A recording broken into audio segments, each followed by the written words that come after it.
Hello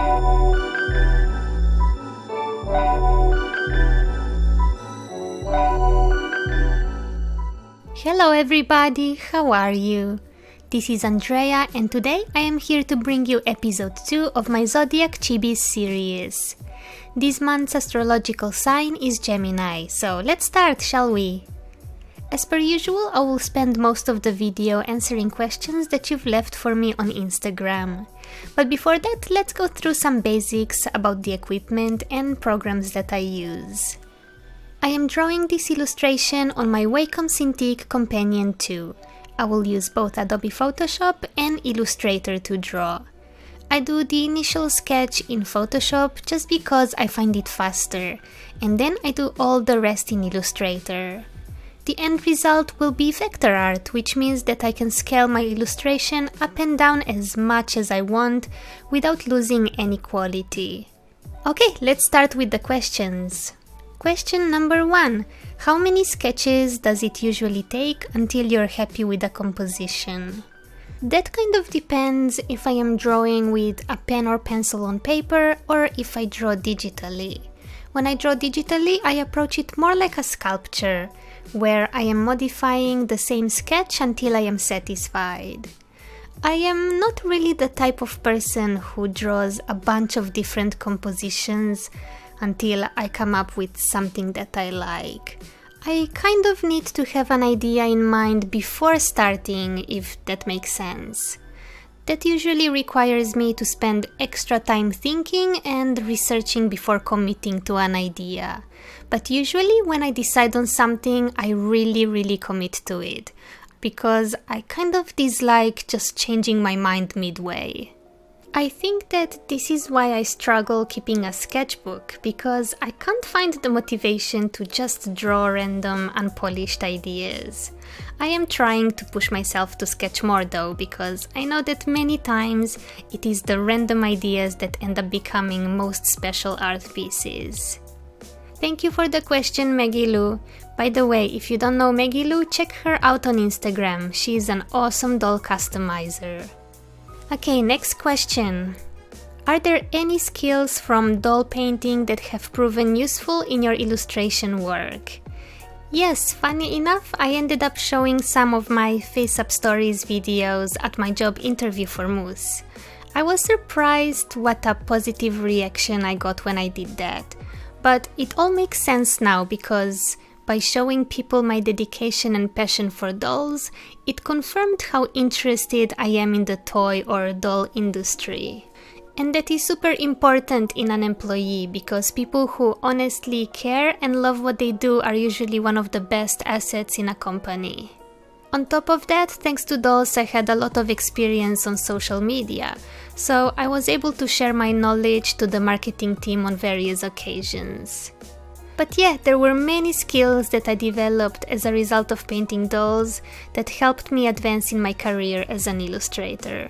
Even now, I am lucky that I'm not just stuck drawing or doing technical specs all the time. I've done video editing, sound recording and post-production, and even photography for some of the brands, and that is all because I was able to show my doll-related work and prove that I can do a good job. Next question is from Lillian. What are the tools, filters, adjustments that you use most frequently? In Illustrator, I do most of the work using the pen tool and pencil tool, so that it is to draw the shapes and lines that create the artwork. Then I use the eraser when making shadows, because what I do is basically duplicating existing shapes, modify them with the eraser, and then use a multiply layer mode to create the shadows. I usually never use filters except for when I want to add some sort of effect, like the glow around the stars or the feather effect for the shadows on her forehead. The only type of adjustment that I like to use quite a lot is the recolor artwork. You will see me use that to change the hair color of the two girls at the very end of the video. Otherwise, everything else is done manually without relying on any program tricks. Okay, next question. Have you ever tried animation? Yes, I did quite a lot of it at university as part of my multimedia degree. Most of it was either in Flash or 3D though. I still have got one example up on DeviantArt if you want to see. It is very random and silly, but it was a cool little project. Next question, how old were you when you got your first BJD and how did you afford it? Okay, I learned about BJDs when I was still in high school as a teenager, but the price was just too much for someone who had no job or allowance. Then I forgot about BJDs for a few years, and it was only at university when I was about 22, I think, that I finally got my first BJD. It took me many months to save those $250. You know, as a student, I didn't have much disposable income, so I ended up putting on the side some of my money that was dedicated for groceries. So yeah, I was basically eating instant noodles for lunch and dinner almost every day for a while, which is pretty terrible for your health, so don't do it. Why did you decide on glowing stars / gold highlights?